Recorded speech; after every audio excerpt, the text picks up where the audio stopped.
Longtemps, il était parti pour une prédication, c'était bien, c'était bien. Le Seigneur m'a mis une drôle d'idée cette semaine, on en a parlé avec Arlette, j'ai posé la question à deux frères, dont un qui m'a dit « Ouais, ça y est, t'as inventé un nouvel évangile ». J'ai juste posé la question, lui ai dit « Tu sais que tout le monde a la vie éternelle ?» Ah, qu'est-ce que je n'avais pas dit là ? Ah non, c'est pas vrai, non, Jean 3,16, oui, d'accord. Si je le dis comme ça, effectivement. Mais en fait, que tout le monde a la vie éternelle. Vous y pensez au moins ? Est-ce que c'est une hérésie ce que je dis ? Ben non. Il y a la vie éternelle dans les tourments et il y a la vie éternelle dans la gloire de Dieu. Bien sûr, on peut faire une prédication parce que si je vous le dis comme ça, effectivement, c'est pas biblique du tout. Mais il faut l'expliquer. Mais je me suis dit, Seigneur, si tu me dis ça, c'est que tu veux me révéler quelque chose. Voilà ce qu'il m'a révélé en fin de compte. Voilà ce qu'il m'a révélé.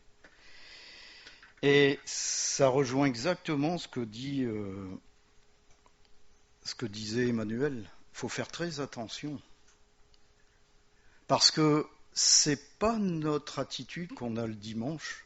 C'est pas notre attitude. Et ça, il faut faire très attention. Parce qu'on peut être couvert de religiosité, je dis bien couvert de religiosité, et être vide à l'intérieur. Mais vide de Christ.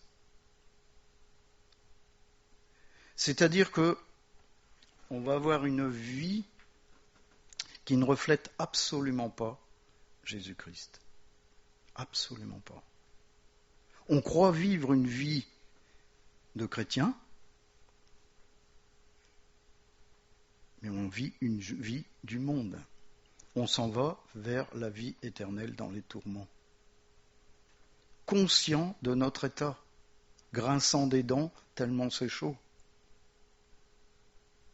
Tandis que si on vit selon l'Esprit, on va vivre éternellement dans la gloire de Dieu.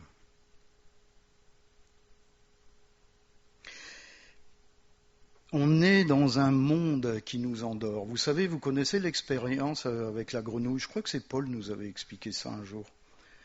Vous mettez chauffer de l'eau, vous prenez une grenouille, vous l'achetez dedans, elle va sauter. Tout de suite. Ça, c'est le chrétien, celui qui est rempli de l'Esprit de Dieu. Et puis vous avez le pseudo-chrétien qui, lui, est déjà dans la casserole d'eau froide, et vous mettez le feu. Eh ben, vous allez rester dedans, puis vous allez sentir petit à petit que c'est bien, c'est chaud, et vous allez mourir dans l'eau bouillante. Parce qu'on s'habitue. Parce que l'environnement commence à nous plaire, alors que dès le départ, on aurait dû sauter. Et le malin a cette faculté d'anesthésier le chrétien. Il anesthésie. Et le Seigneur m'a révélé même qu'il va au-delà de choses énormes. Il fait croire que même si on s'est éloigné de lui, il est impossible de revenir à Dieu. C'est incroyable, hein ? Le malin va jusque-là, ce qui fait que le chrétien qui s'est éloigné ne fera même plus l'effort de revenir. Alors qu'on l'a entendu ce matin, revenez à moi. C'est un ordre de l'Éternel des armées. Revenez à moi. Alors on va essayer de voir le premier verset. Est-ce que ça marche ? Est-ce que ça fonctionne ? Est-ce qu'il n'y a rien qui fonctionne ? Donc je vais demander le premier verset. Voilà. C'est, à mon avis, les deux, de 9 à 11, c'est les deux versets où il y a le plus de conditions. Il y a le plus de conditions. Si, pour vous, donc Romains 8, versets 9 à 11, pour vous, vous ne vivez pas selon la chair. Vous voyez, Paul est clair. Vous ne vivez pas selon la chair. Donc c'est une certitude. Mais selon l'esprit, et là où ça se gâte, si du moins, l'Esprit de Dieu habite en vous. Et c'est là, sincèrement, où on doit se poser des questions. C'est là où on doit regarder notre vie et on doit se dire, j'ai un doute. Mais on va en revenir. Si quelqu'un n'a pas l'Esprit de Christ, il ne lui appartient pas. Si tu ne vis pas selon l'Esprit, tu n'appartiens pas à Christ. Vous allez voir, ça c'est une des conclusions de la prédication. Donc si quelqu'un n'a pas l'Esprit de Christ, il ne lui appartient pas. Et si Christ est en vous, le corps, il est vrai, est mort à cause du péché. Mais l'Esprit est vie à cause de la justice. Et si l'Esprit de celui qui a ressuscité Jésus d'entre les morts habite en vous, si, encore une nouvelle condition,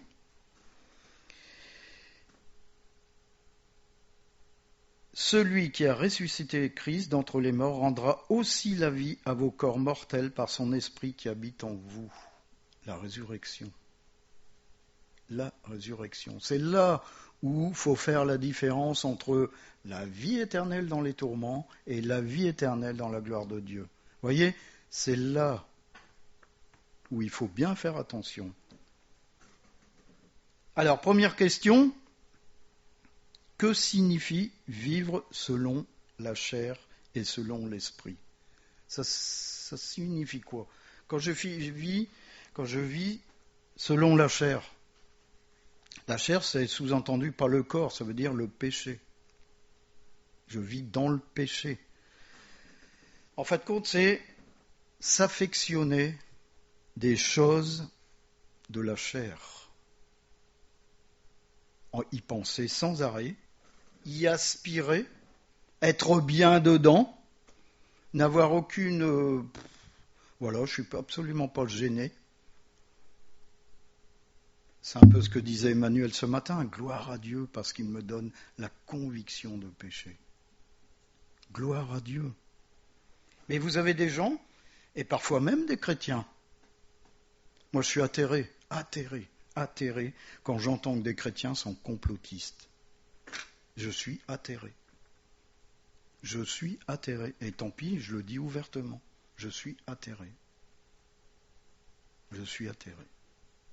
Je dis souvent, on doit être soumis aux autorités, jusqu'à un certain point, tant que ça ne va pas à l'encontre de la parole de Dieu. Le reste après, on est soumis aux autorités, point final. On nous demande de fermer l'église pour X raisons, on ferme l'église. Vous comprenez ça ? Et vous avez des gens, non, c'est tout et n'importe quoi, ils arrivent dans les églises, ils sont chrétiens. Ils ont oublié une partie de la Bible quand même. Mais c'est ça. Ce que je vous ai dit, c'est dans ces choses-là où le malin endort les chrétiens. Donc c'est en fin de compte quelqu'un qui va penser, qui va aspirer aux choses de la chair. C'est ça, vivre selon la chair, vivre selon le péché.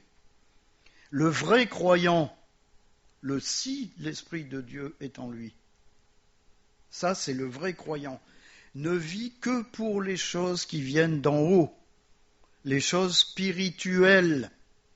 Les choses de la terre, il s'en fiche royalement. Parce que l'espérance, c'est pas avoir 20 centimes en moins, 20 centimes en plus, ou en moins à payer le carburant. Son espérance, c'est le retour de Jésus-Christ et la vie éternelle dans la gloire de Dieu. C'est ça son espérance. La parole nous dit bien qu'il ne faut pas s'inquiéter du boire et du manger. On est d'accord. Et vous avez des gens et ils viennent le dimanche et... C'est effarant.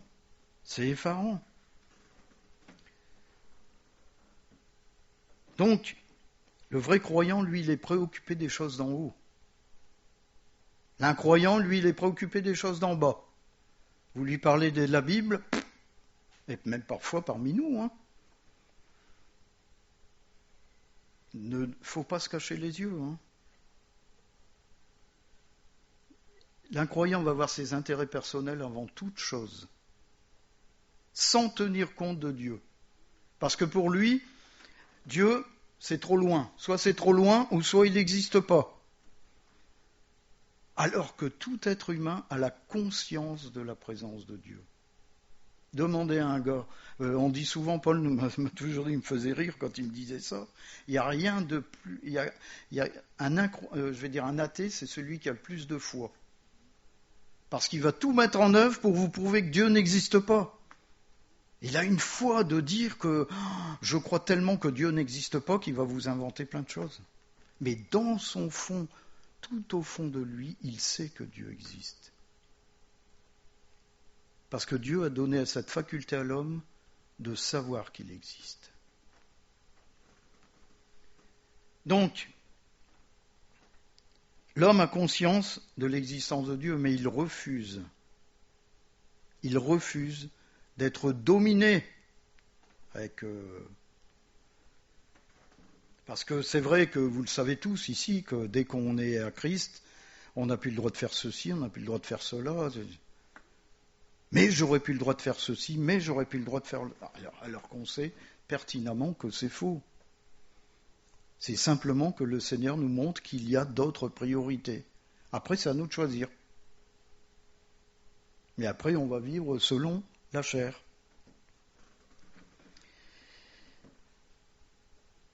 Donc, ceux qui vivent selon l'esprit, eux s'affectionnent des choses d'en haut. C'est eux, comme disait Emmanuel, qui vont avoir la compassion pour les frères et sœurs. C'est eux qui vont être attentifs aux besoins même des gens du monde. Parce que ils sont guidés par le Saint-Esprit. Ainsi, la chair et l'esprit sont toujours en conflit dans notre corps. Toujours. En Galates 5, 17, Lionel, c'est le verset suivant. Car la chair a des désirs contraires à ceux de l'esprit, et l'esprit en a de contraires à ceux de la chair. Ils sont opposés entre eux, afin que vous ne fassiez point ce que vous voudriez. C'est l'Esprit de Dieu qui nous empêche de faire.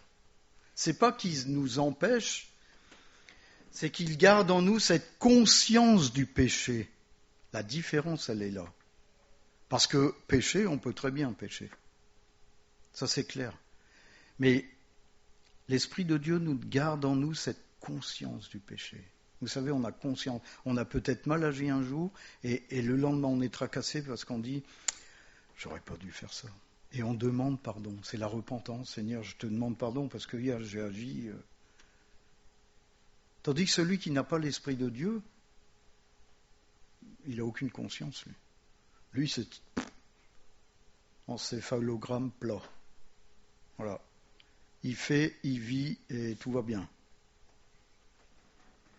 Le croyant a besoin de vivre et doit certainement vivre en étant contrôlé et alimenté sur le plan spirituel par l'Esprit. On doit être guidé par l'Esprit de Dieu. Quand on commence à faire des choses pour Dieu, parce que Dieu m'a dit, c'est-à-dire que c'est notre moi qui le fait, c'est pas Dieu. Et Dieu, souvent, n'est même pas dans l'entreprise qu'on a commencé. Et on le voit à quoi ? Parce que l'entreprise ne dure pas. Si l'entreprise vient de Dieu, elle durera. Si elle vient des hommes, elle s'éteindra. Voilà, tout simplement. C'est pour ça que quand on fait quelque chose, il faut vraiment que ce soit posé sur notre cœur.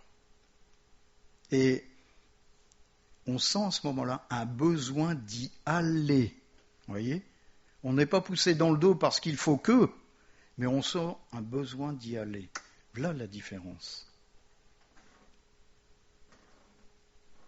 Donc chaque chrétien possède deux natures.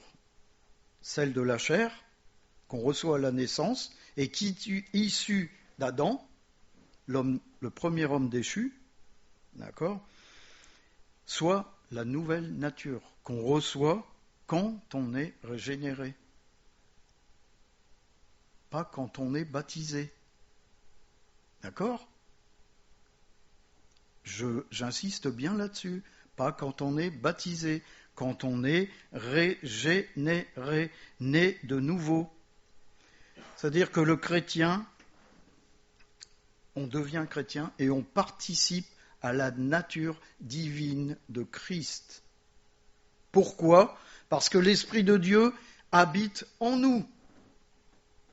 La différence, elle est là. Si l'Esprit de Dieu habite en lui, c'était la condition. Mais si on est généré, l'Esprit de Dieu habite en nous. Si on n'est que baptisé, c'est pour ça que Jésus faisait la différence entre le baptême de Jean et le baptême de l'Esprit. Et Paul en a souvent parlé quand il écrivait aux différentes églises. Il faisait la différence. Mais de quel baptême as-tu été baptisé ? Baptême de l'eau, c'est une déclaration publique. Je reconnais que Jésus-Christ est mon Sauveur et mon Seigneur. Le baptême de l'Esprit, c'est Christ qui demeure en nous. Il y a des gens qui s'imaginent que quand on est baptisé, on reçoit l'Esprit. La Pentecôte, ils étaient en train de se faire baptiser. Pas du tout. Vous comprenez la différence ? Et vous avez des gens, malheureusement, qui vont marcher selon la chair à cause de ça. À cause de ça, parce qu'ils ont une vision complètement erronée du baptême.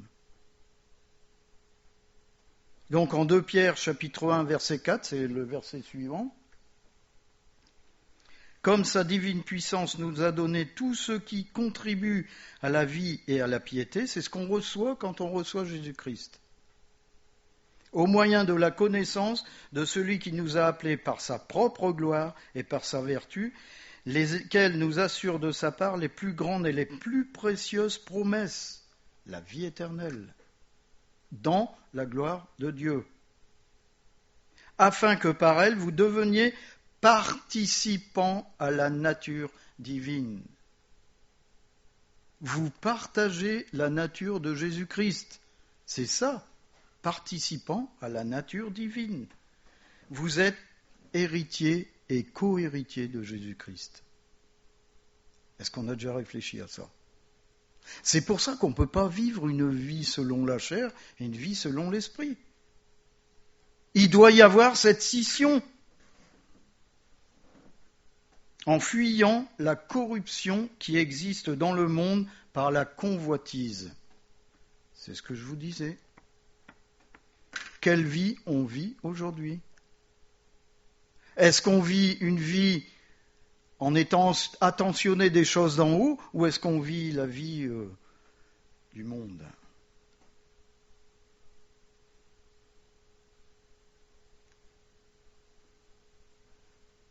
Donc ici, dans ce verset, vous comprenez bien qu'il est question de vraiment vivre selon la nature de Jésus-Christ. La nature qu'on reçoit quand on reçoit son esprit. Le fruit de l'esprit. C'est pas le fruit de la religiosité, c'est le fruit de l'esprit. En fin de compte, la puissance divine de Christ qui habite en nous va nous fournir tous les éléments qui vont contribuer à vivre cette vie sainte. Cette vie de l'esprit, une vie de piété.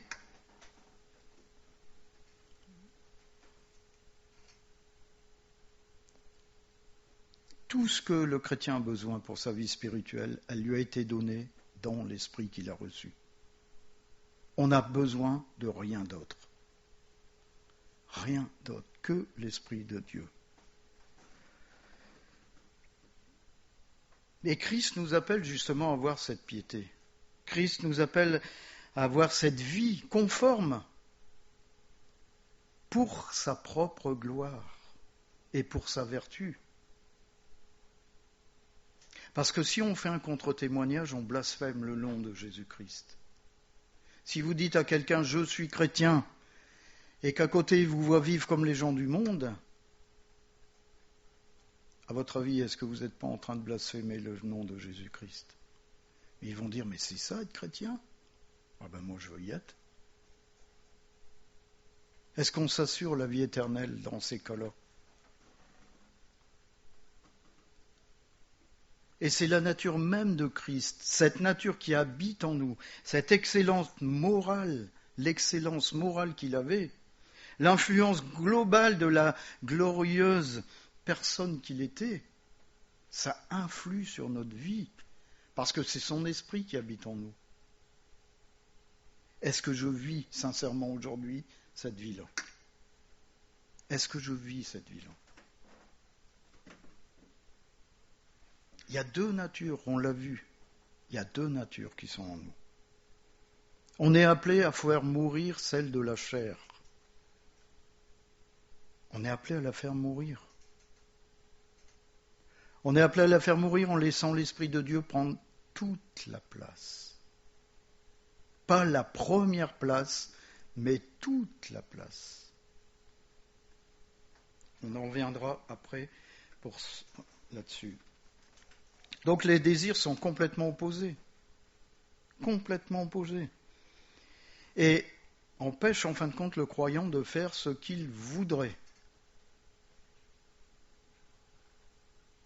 Et faire ce que le croyant voudrait, c'est souvent en opposition à la pensée de Dieu. En d'autres termes, le Saint-Esprit écarte, lorsqu'il lui est permis, et c'est là que ça prend son importance, le Saint-Esprit écarte, lorsqu'il lui est permis, les mauvais désirs de la chair. Donc c'est vraiment quelque chose qui doit se passer dans nos profondeurs.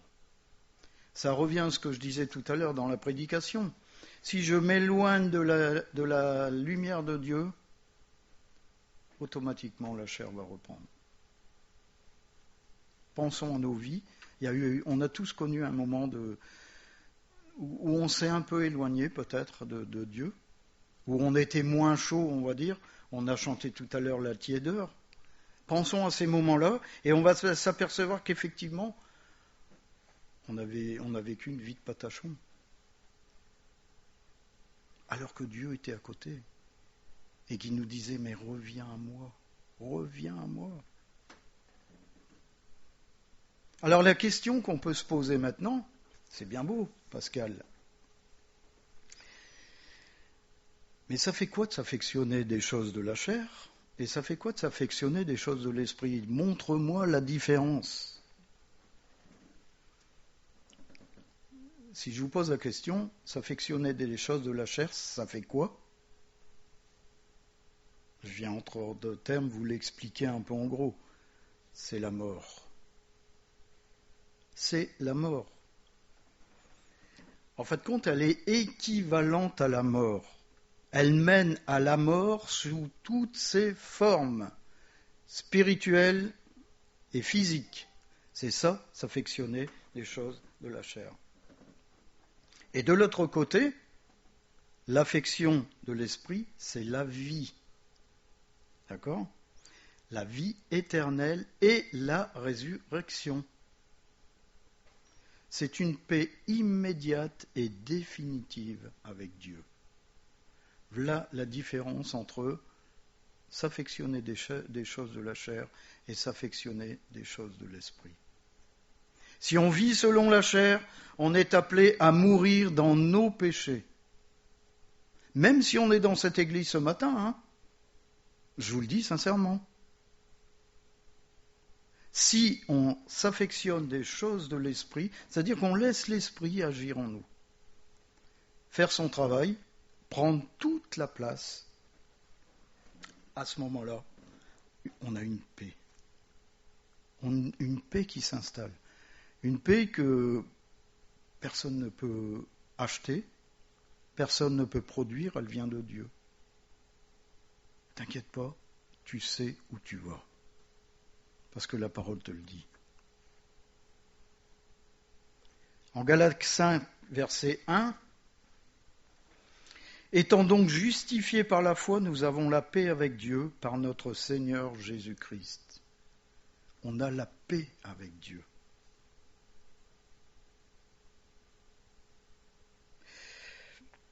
Mais il y a une question qui me vient maintenant. Pourquoi l'affection de la chair mène à la mort ? Parce que c'est facile, on pourrait dire, bah oui, mais pourquoi en fin de compte elle mène à la mort?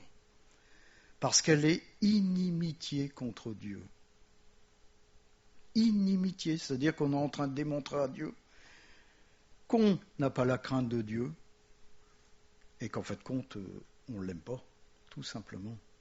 En Romains, chapitre 5, verset 10, « Car si, lorsque nous étions ennemis, nous avons été réconciliés avec Dieu par la mort de son Fils, à plus forte raison, étant réconciliés, serons-nous sauvés par sa vie. »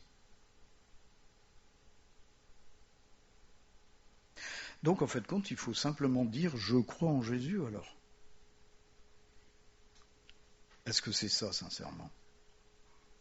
Est-ce que c'est ça, venir devant tout le monde et dire « Ben voilà, je reconnais Jésus-Christ comme mon Sauveur et mon Seigneur » ? Est-ce que c'est ça, sincèrement? Est-ce que dans votre cœur, vous êtes en train de vous dire « Ben oui, c'est ça » ? Ben non. C'est qu'une petite partie. Si vous commencez une randonnée, au bout de 500 mètres, vous arrêtez, vous dites « Ben, j'ai fait la randonnée de machin, ceci, cela, qui faisait 47 km. Est-ce que vous avez fait la randonnée ?» Ben non, vous avez fait 500 mètres de la randonnée. Vous étiez sur le chemin. Vous comprenez? Vous étiez sur le chemin. Mais Christ nous appelle à connaître la vérité pour avoir la vie éternelle. Vous voyez la différence, elle est là. C'est que parfois, on a une idée, voilà, on se fait baptiser parce qu'on a déclaré oui, je reconnais Jésus-Christ comme Sauveur et Seigneur, et puis on s'assoit. La plupart des miracles, lève-toi, prends ton lit et marche. Et vous avez des chrétiens qui s'assoient parce qu'ils se sont fait baptiser. Alors que Jésus, dans tous ses miracles, disait lève-toi ou avance ta main. C'est ça la différence. C'est pas parce qu'on a déclaré oui, je reconnais Jésus-Christ comme Sauveur et Seigneur qu'on a la vie éternelle. Ça serait trop simple. Ça serait trop simple. On va voir tout à l'heure, il y a un verset qui nous dit qu'on est des ambassadeurs de Christ. Qu'est-ce que c'est un ambassadeur? C'est quelqu'un qui représente un pays. Nous, on est ambassadeurs de Christ. On représente qui? Christ. Est-ce que je représente Christ quand je vis selon la chair? La différence, elle est là. Donc la réconciliation, étant réconciliés, serons-nous sauvés par sa vie. La réconciliation, c'est l'enlèvement de l'inimitié entre les hommes et Dieu. Cette inimitié est supprimée. L'homme peut se présenter à nouveau devant Dieu. En Romains chapitre 1, versets 21 et 22. Et vous qui étiez autrefois étrangers et ennemis, entre guillemets, entre parenthèses, de Dieu, par vos pensées et par vos mauvaises œuvres, il vous a maintenant réconciliés par sa mort, dans le corps de sa chair, pour vous faire paraître devant lui saint, irrépréhensible et sans reproche.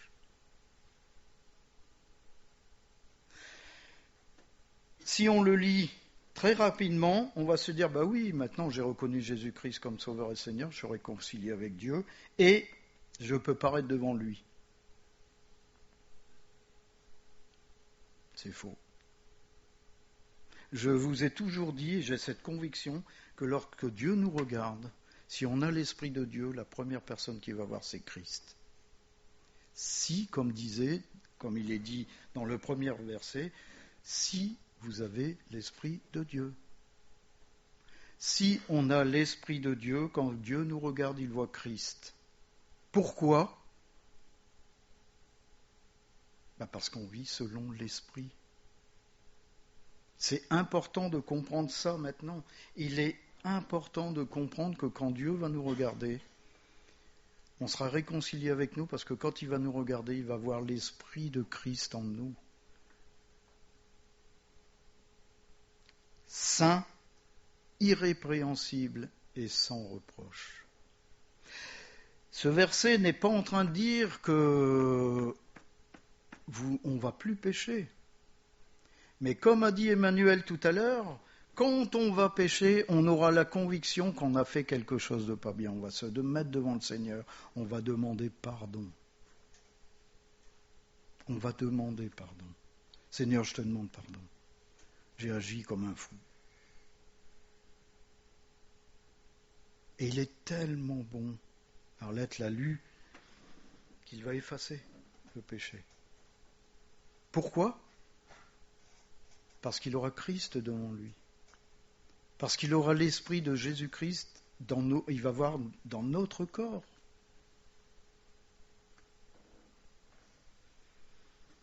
Donc Christ est le fruit de la réconciliation, du rétablissement de la communion entre Dieu et les hommes.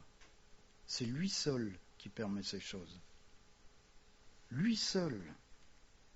Et sans la réconciliation, l'homme demeure éternellement mort. Même si aujourd'hui vous êtes dans cette église, si vous n'avez pas l'Esprit de Dieu, vous êtes éternellement mort. C'est clair. On relit le premier verset que j'ai mis, vous allez vite comprendre. Pourquoi ?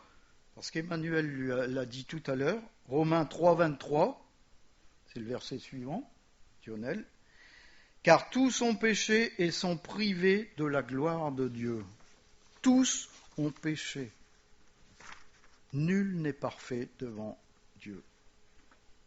Personne n'est parfait. On est sauvé par la grâce de Dieu. On n'est pas sauvé par ce qu'on fait. On n'est pas sauvé parce qu'on est. Parce que vous avez des gens qui sont du monde. On a une belle sœur. Elle est bonne. C'est une brave personne. C'est vraiment une bonne personne. Elle pourrait aider n'importe qui. Elle ne regarde pas. Mais elle ne connaît pas Jésus-Christ. Donc c'est pour ça que l'affection de la chair mène à la mort. Si on n'a pas cet esprit en nous, on va toujours vivre selon la chair. Et j'en arrive au verset dont je vous parlais tout à l'heure, 2 Corinthiens chapitre 5, versets 20-21. C'est une certitude. Est-ce que vous le saviez, que vous étiez ambassadeur de Christ ? J'espère que oui, quand même. Nous faisons donc les fonctions d'ambassadeurs pour Christ, comme si Dieu nous donnait des ordres ou nous exhortait par nous. Vous imaginez, par nous, on est des envoyés de Dieu. Nous vous en supplions au nom de Christ, soyez réconciliés avec Dieu. Ce matin, est-ce que je suis réconcilié avec Dieu ? Sincèrement, c'est la question que je dois me poser. Est-ce que je suis réconcilié avec Dieu ?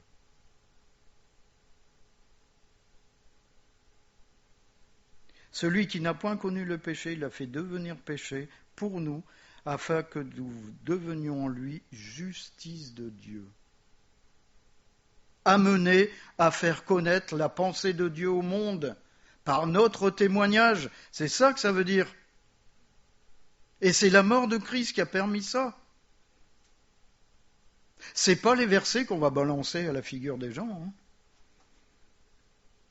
C'est pas les versets. C'est notre façon de vivre. Lorsque les gens viennent vous voir, vous disent, mais José, pourquoi tu es comme ça ? Moi, j'aimerais bien être comme toi. Emmanuel, pourquoi tu te mets jamais en colère ? J'aimerais bien être comme toi. Mais Sophie, tu es toujours en train de rire, en train de sourire, alors que moi, des fois, j'aimerais bien être comme toi. Et pourquoi ? Pourquoi nos frères et sœurs sont comme ça ? Parce qu'ils ont l'esprit de Christ qui leur donne la joie. Parce qu'ils savent où ils vont. Vous avez, dans les gens du dehors, combien vous entendez maintenant ? On a vécu les bonnes années parce que maintenant, waouh, on a vécu les bonnes années. Alors que nous, c'est l'inverse. On va vivre les bonnes années après, quand le livre sera refermé. Est-ce qu'on n'a pas soif de ça ? Est-ce qu'on n'a pas soif de savoir qu'on va passer peut-être 80, 90 ans, 100 ans sur cette terre, à se débattre avec le péché, avec le malin, peut-être, alors que l'éternité nous attend, la vie éternelle dans la gloire de Dieu, et pas la vie éternelle dans les tourments. C'est la vie éternelle dans la gloire de Dieu. Est-ce qu'on n'a pas soif de ça ?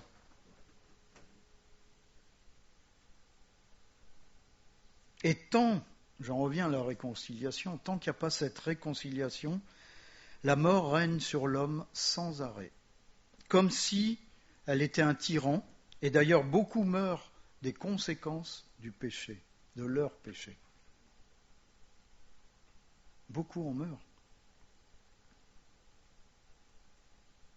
Il faut s'approprier personnellement par la foi, pas parce qu'on entend, si, parce qu'on entend aussi, mais je veux dire, par la foi, oui, j'y crois, quand je l'entends, j'y crois, je sais que c'est vrai, je sais que Christ a donné sa vie pour moi.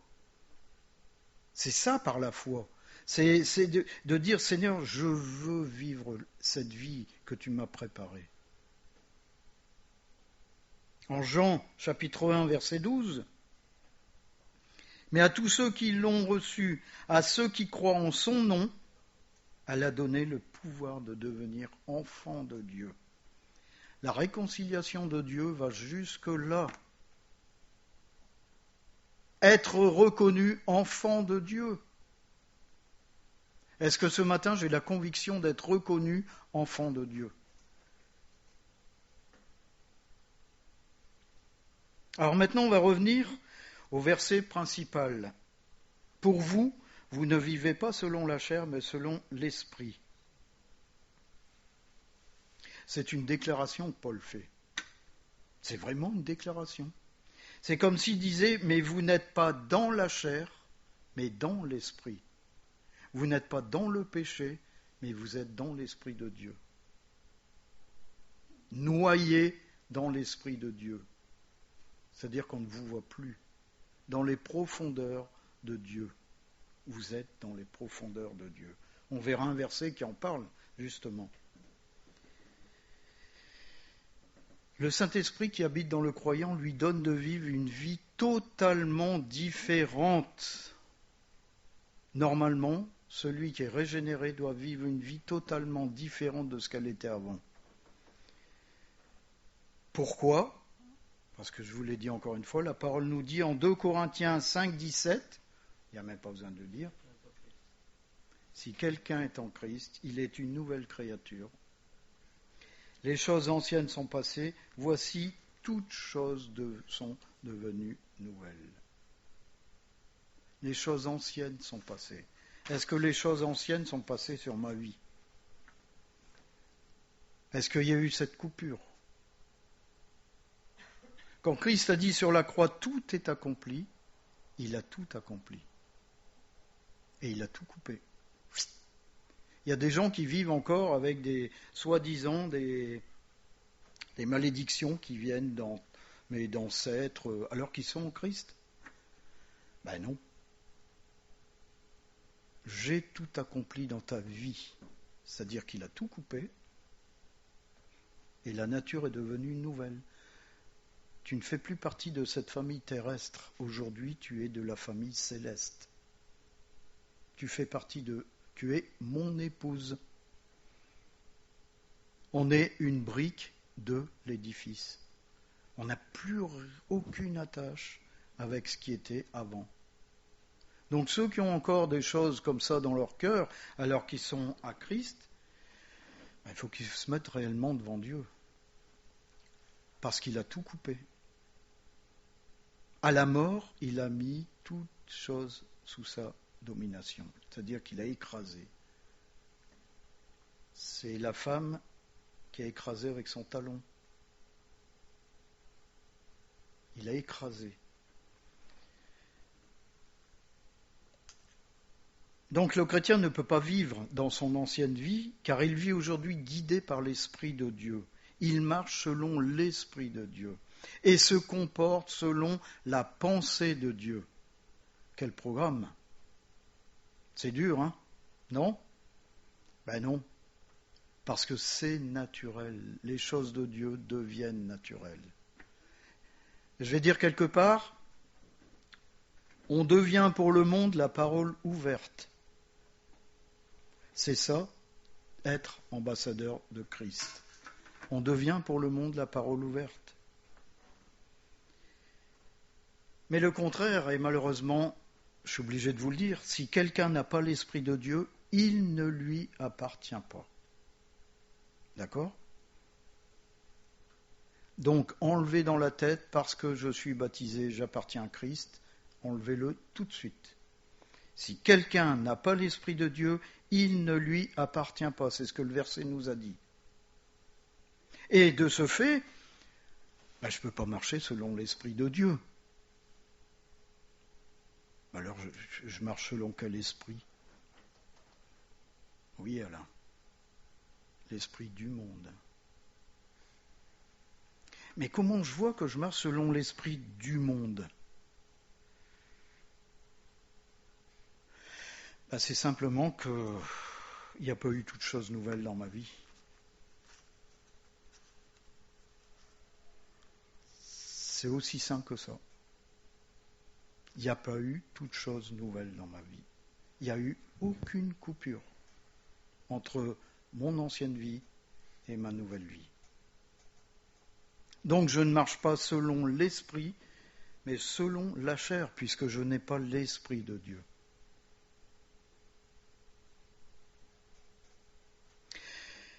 C'est pas l'esprit, il n'y a pas que l'esprit qui donne la vie éternelle. La vie spirituelle, pardon. Mais c'est Christ aussi. Donc celui qui n'a pas Christ en lui n'a pas cette vie spirituelle. On ne peut pas l'inventer. Si, on va l'inventer, on va la singer.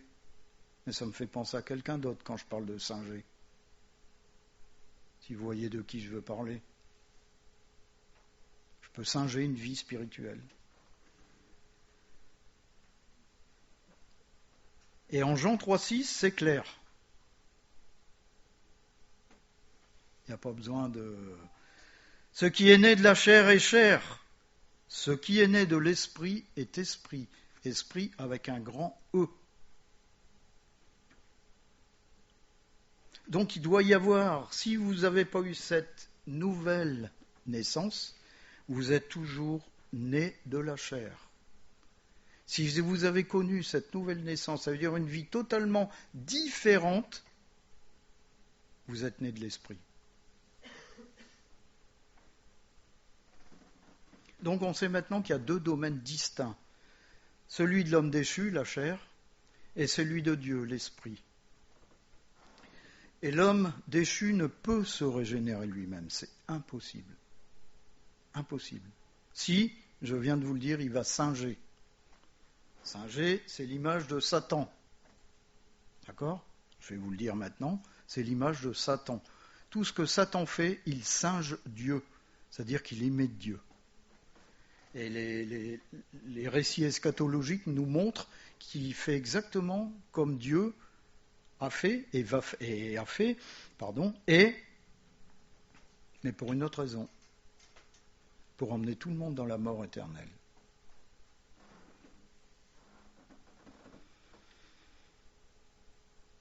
Il n'y a que le Saint-Esprit de Dieu qui peut régénérer l'être humain. Il n'y a que la présence de cet esprit qui peut régénérer notre nature. Et nous pouvons donc déclarer maintenant que la présence du Saint-Esprit dans la vie d'un croyant identifie réellement qu'il est en Christ. Waouh!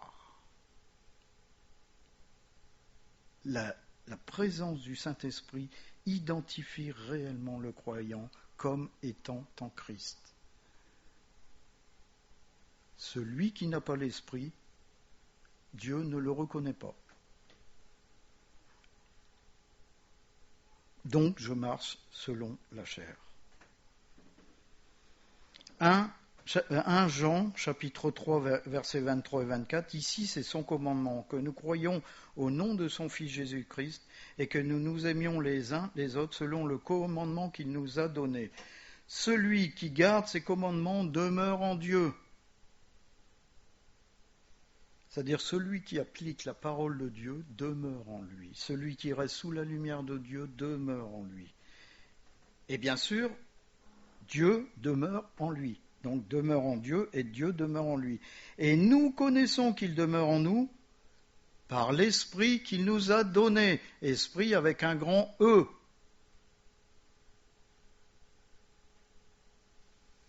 La parole aurait pu continuer en disant par l'Esprit et la vie qu'il nous a donnée. Si on rattache, on surprend différents versets et on en vient à la même conclusion, que celui qui a l'Esprit de Dieu a la vie. Celui qui n'a pas l'Esprit a la mort. En 1 Jean chapitre 4 verset 13, nous connaissons que nous demeurons en lui et qu'il demeure en nous, en ce qu'il nous a donné de son esprit.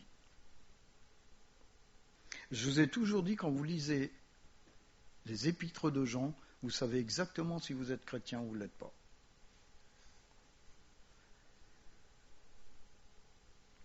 La conclusion. Tout dans ce monde est fait pour nous asservir. Tout. Pour nous éloigner de Dieu.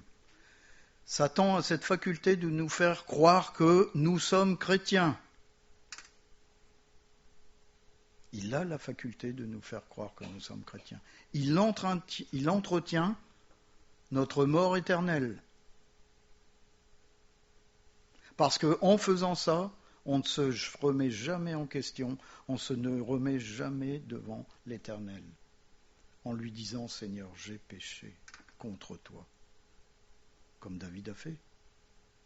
J'ai péché contre toi. Il entretient cette image du bon chrétien, avec un petit C, alors qu'on ne l'est pas du tout.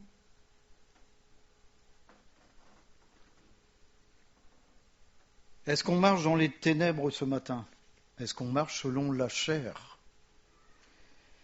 Est-ce qu'on marche selon les principes du monde, selon l'esclavage de ce monde? Est-ce que j'ai reçu cette nouvelle vie? C'est la question qu'on doit se poser. Est-ce que j'ai reçu cette nouvelle vie ce matin? Est-ce que j'ai reçu cette nouvelle vie? Est-ce que je dois vous le répéter? Recevoir, c'est pas prendre le baptême. J'insiste, sincèrement, je suis en train de lire un bouquin justement qui parle de ça, que le malin est en train a endormi beaucoup de gens sur rien que ça. On dit prendre le baptême, on prend. Mais est-ce que j'ai reçu? Est-ce que j'ai reçu de Dieu cette nouvelle vie? Est-ce que j'ai reçu de Dieu le pardon de mes péchés? Il y a une sacrée différence quand même. Parce que mon moi peut donner. Mais quand je reçois, ça vient du Créateur, ça vient de Dieu. Est-ce que j'ai accepté la scission d'avec mon ancienne vie? Tout ce qui faisait que j'étais ceci, que j'étais cela. Et c'est souvent le problème, je l'ai dit tout à l'heure. Parce qu'on a toujours en nous cet ego. Cet ego qui nous rend aveugles sur la réalité des dégâts occasionnés de la vie qu'on mène sur notre terre. On n'est pas conscient de la vie qu'on mène. Parce qu'on va le dimanche à l'église, parce que peut-être on lit 1 ou 2 chapitres tous les jours. Mais je vous rappelle, ça fait partie de la stratégie de Satan. Parce qu'il empêche un jour, comme ça, qu'on prenne conscience. Non, j'ai jamais reçu la vie de Dieu. Je me suis jamais réellement repenti de mon ancienne vie. Et pourtant, je croyais que devant Dieu, on ne pourra jamais dire Seigneur, je pensais que Dieu va nous dire écoute, je ne te connais pas.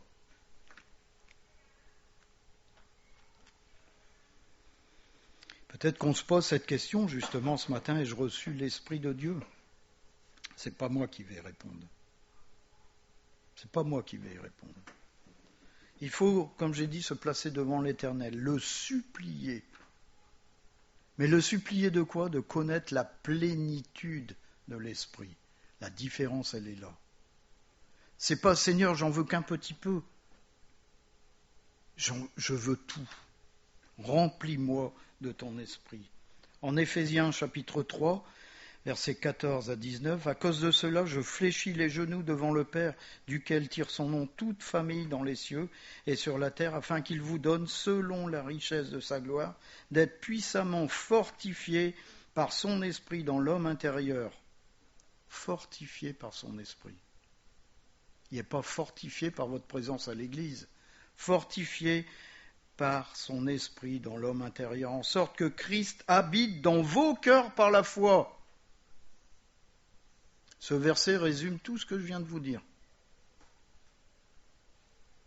Afin qu'étant fondé, enraciné et fondé dans l'amour, vous puissiez comprendre avec tous les saints, et c'est ce que je vous ai dit tout à l'heure, comprendre la pensée de Dieu, quelle est la largeur, la longueur, la profondeur et la hauteur, et connaître l'amour de Christ qui surpasse toute connaissance, en sorte que vous soyez remplis jusqu'à toute la plénitude de Dieu, afin que vous soyez remplis de l'Esprit de Dieu.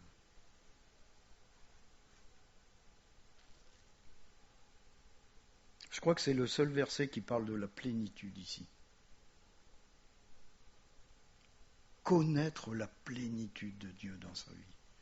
Est-ce qu'on a soif de ça ce matin ? Est-ce que j'ai soif de connaître ? Seigneur, je veux être rempli. Je ne veux pas qu'un petit peu, je veux tout. Alors il y a deux choses. Je vais terminer par ces deux choses. Romains 13. Aujourd'hui, si tu marches selon la chair, la parole te donne un conseil. Marchons honnêtement comme en plein jour, loin des excès et de l'ivrognerie, de la luxure et de l'impudicité, des querelles et des jalousies. C'est ce qu'on doit fuir. La grenouille, vous savez, au départ, dans l'eau bouillante, elle saute. Et la mise en garde, 1 Corinthiens chapitre 6, versets 9 à 10, ça c'est la grenouille qui est dans l'eau. Ne savez-vous pas que les injustes n'hériteront point le royaume de Dieu ?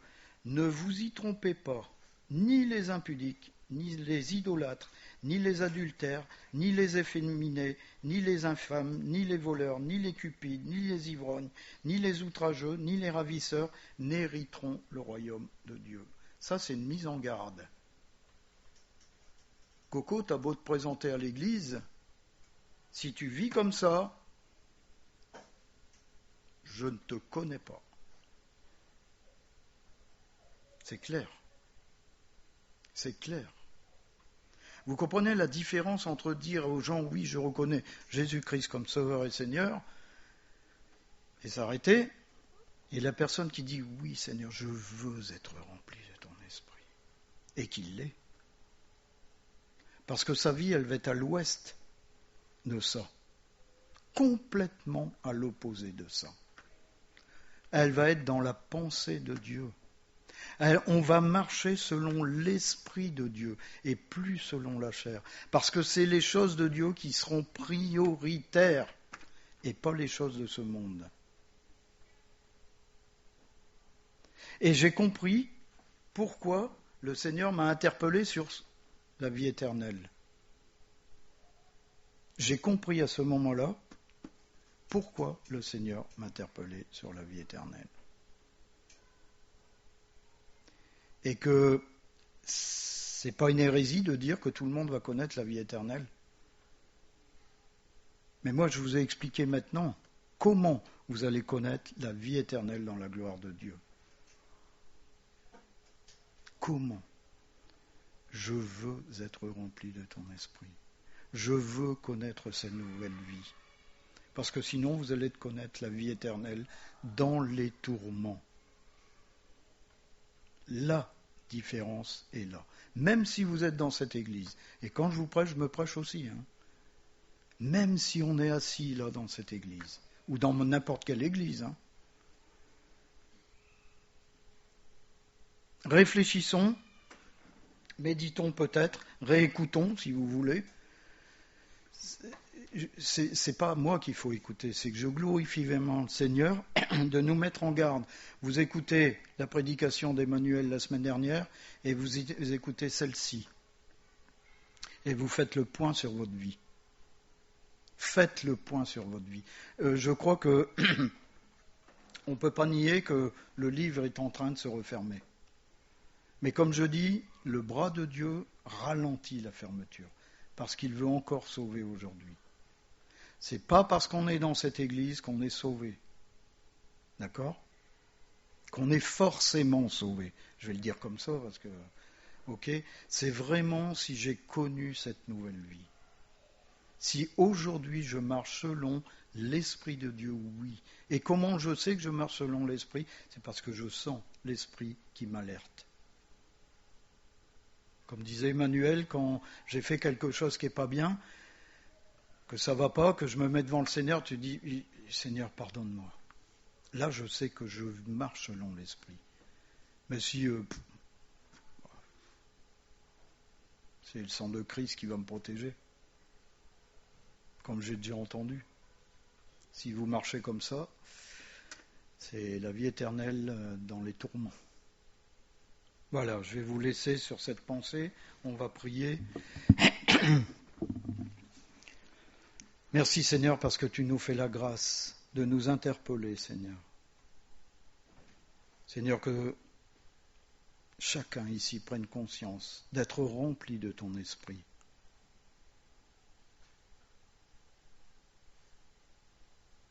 Seigneur, même si on boite, Seigneur, on ne marche pas selon ton esprit.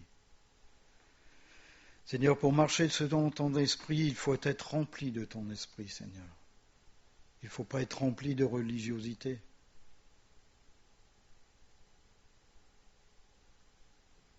Seigneur, que la douceur de ton esprit puisse venir, entrer dans les cœurs, Seigneur. Y apporter même une petite lumière, Seigneur, dans les cœurs qui sont fermés, dans les cœurs qui sont remplis de péché, qu'il apporte juste une petite lumière.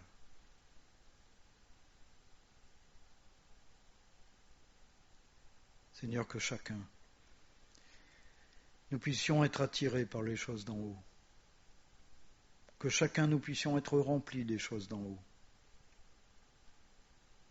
Et pas remplis, Seigneur, de choses qui ne vont pas satisfaire notre vie. Seigneur, tu es tout pour nous. Christ, tu t'es donné pour nous. Tu n'as pas essayé de discuter. Tu es allé jusqu'au bout. Et Seigneur, tu l'as fait pour chacun d'entre nous. Tu as accompli, Seigneur, ce qu'aucun homme ne peut accomplir. Tu as coupé, Seigneur, les liens.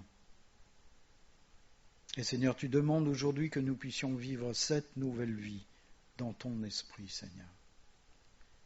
Seigneur, je le réclame pour mes frères et sœurs ici présents, que tu puisses leur montrer la puissance de ton esprit dans leur vie, Seigneur. Qu'ils en soient noyés, Seigneur, au point de t'appeler au secours, parce qu'ils ne comprendront pas ce qui leur arrive. Seigneur, que tu puisses les noyer chacun de ton esprit.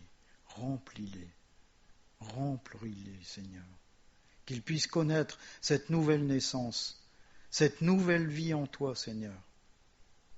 Et qu'ils puissent y demeurer, Seigneur, comme toi tu demeures en nous. Je te rends grâce, Père. Au nom de Jésus-Christ. Amen.